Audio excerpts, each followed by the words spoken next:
the real history of who discovered America that goes much deeper than Christopher Columbus. Americans get a day off work on October 12th to celebrate Columbus Day. It's an annual holiday that commemorates the day on October 12th, 1492, when the Italian explorer Christopher Columbus officially set foot in the Americas and claimed the land for Spain. It has been a national holiday in the United States since 1937. It is commonly said that Columbus discovered America. It would be more accurate, perhaps, to say that he introduced the Americas to Western Europe during his 4 voyages to the region between 1492 and 1502. It's also safe to say that he paved the way for the massive influx of Western Europeans that would ultimately form several new nations, including the United States, Canada, and Mexico. But to say he discovered America is a bit of a misnomer, because there were plenty of people already here when he arrived. So who actually discovered America first? Did the Vikings discover it before Christopher Columbus? And why is he credited with discovering America? Before we begin, make sure to smash the like button, subscribe to our channel, and click the notification bell for more amazing videos. The question of who discovered America is a difficult one to answer.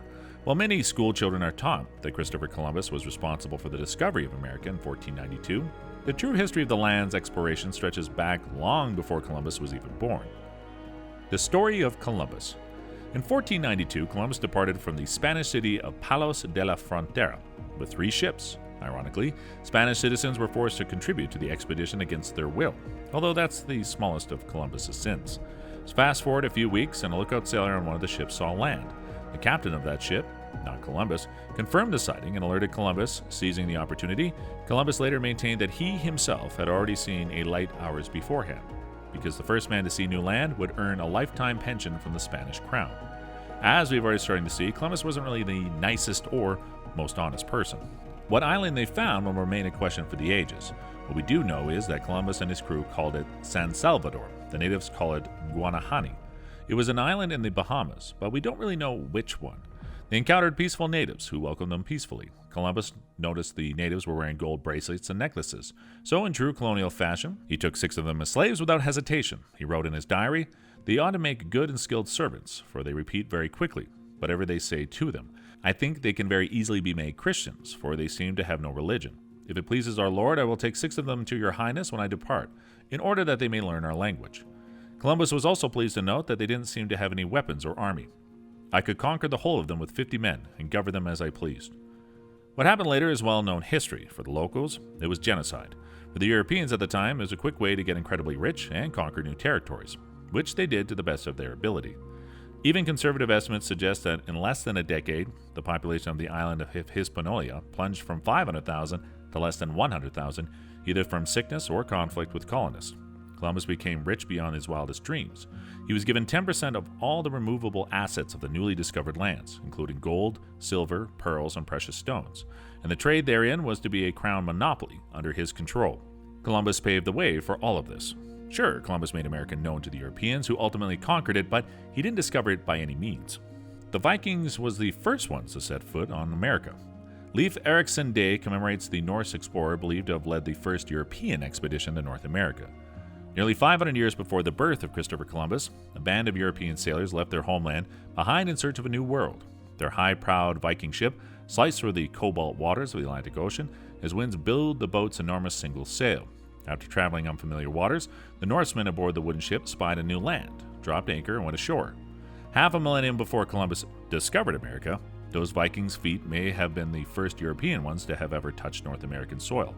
Author Russell Freedom explores the various contenders for the title of First in his new book, Who Was First? Discovering the Americas. He shares his insights with NPR.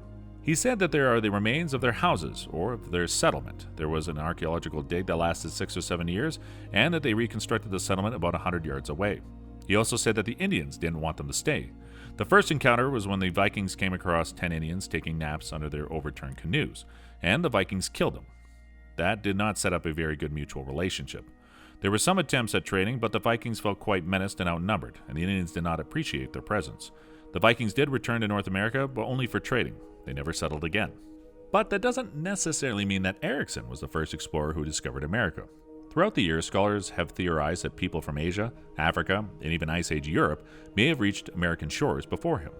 There's even a popular legend about a band of Irish monks who made it to America in the 6th century. And this is what the author Russell said about why Columbus was credited for discovering America. He opened up America to Europe, which was the expansionist power at the time.